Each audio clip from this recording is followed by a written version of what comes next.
현실 세계와는 약간 동떨어진 그런 느낌이라고 해야 될까? 그야말로 사기캐가 따로 없는 거예요.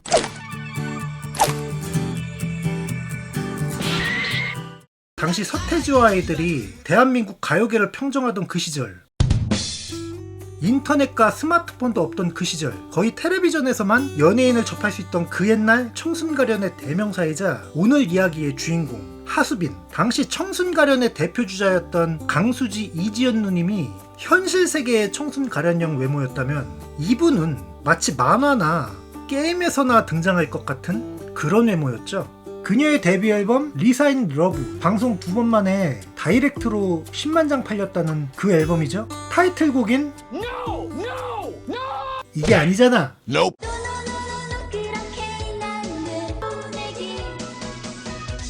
단 한 번의 방송으로 신인이던 하수빈을 스타덤에 등극시키면서 노노노 열풍을 일으킨 바로 그 곡이죠. 당시 이 모습은 현실 세계와는 약간 동떨어진 순정 만화의 여주인공 같은 그런 느낌이라고 해야 될까? 거기다가 이 소녀 같은 목소리, 사람들 내리에 깊숙이 박히기엔 충분했죠. 그야말로 사기캐가 따로 없는 거예요.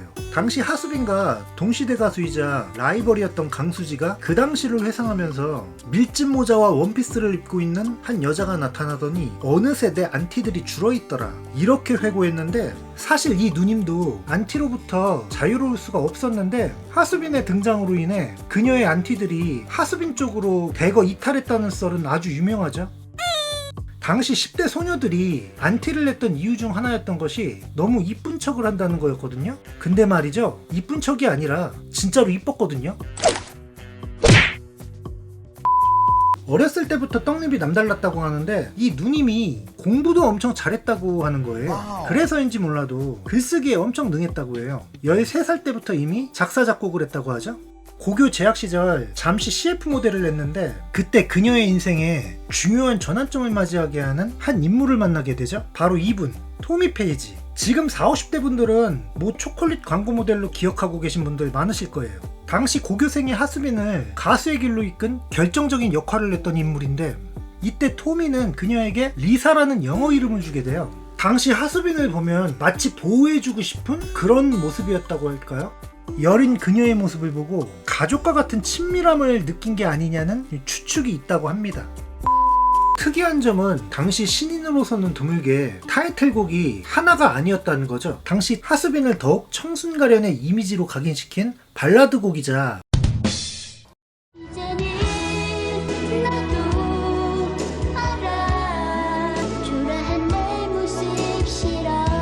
청순가련의 이미지는 오히려 이 곡으로 더 굳어지지 않았나, 그런 생각이 드네요. 이 곡은 노노노와 함께 더블 타이틀곡이었다고 해요. 더블 타이틀곡이란 타이틀곡이 두 개였다는 뜻이죠. 두 곡을 동시에 타이틀곡으로 삼아서 활동을 한 셈인데, 이 더블 타이틀곡 형식은 당시로서도 신인으로서는 굉장히 드문 케이스였다고 합니다. 그것도 댄스와 발라드를 말이죠. 예능에서는 노노노를, 가요 프로그램에서는 더 이상 내게 아픔을 남기지 마를 선호했다고 하죠. 1992년은 사실상 그녀의 최고의 전성기나 다름없었어요. 이지연, 강수지의 계보의 뒤를 이은 대한민국 최고의 여성 톱스타 중 하나였죠.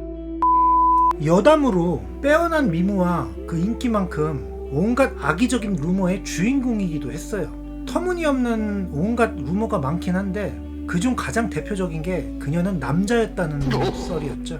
지금이야 뭐 이런 말도 안 되는 소리가 다 있어, 이렇게 말하고 웃어 넘길 소리겠지만, 당시만 해도 그녀는 본인의 주민등록증까지 공개하면서 자신이 여자라는 거를 해명해야만 했죠. 그녀에 대한 모든 악의성 루머들이 전부 사실이 아닌 걸로 밝혀졌지만 이 당시만 해도 파장력이 엄청 컸죠. 이런 걸 두고서 너무 이뻐도 문제구나 싶기도 하네요. 그런데 아쉽게도 이 집은 1집과 달리 대중의 관심을 받지 못하죠. 일단 1집과는 느낌이 너무 다른 거예요. 그리고 타이틀곡 역시 물음표가 찍힐 수밖에 없는 선곡이었죠.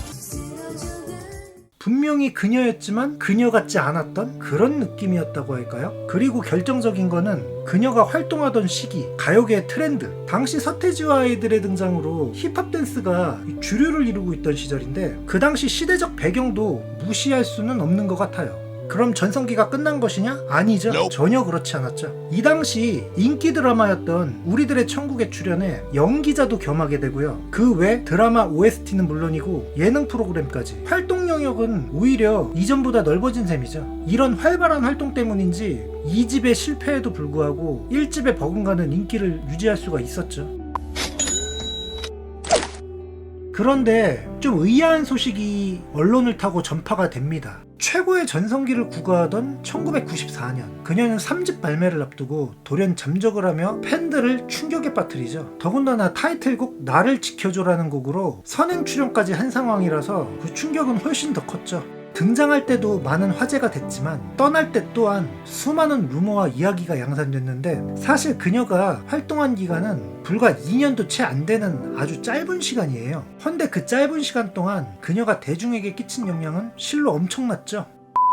그렇게 그녀가 가요계를 떠나고 많은 시간이 흐르게 됩니다. 이제는 사람들 기억 속에 거의 잊혀져 가고 있을 때였어요. 그녀가 잠적한 지 16년 만이었던 2010년이었죠. 그녀는 세 번째 앨범을 들고 깜짝 복귀를 하며 대중 앞에 서는데, 그녀는 이 앨범을 두고 그동안 자신을 잊지 않고 기억해주신 팬들에 대한 선물이라는 말을 남겼는데, 세월이 많이 흘러 목소리와 외모는 많이 변해 있었지만 예전에는 느낄 수 없었던 성숙함이 느껴지더라고요. 하지만 16년 전에 그랬듯이 또다시 그녀는 조용히 자취를 감추죠. 이후 그녀에 대한 행적은 거의 알려진 게 없다고 합니다.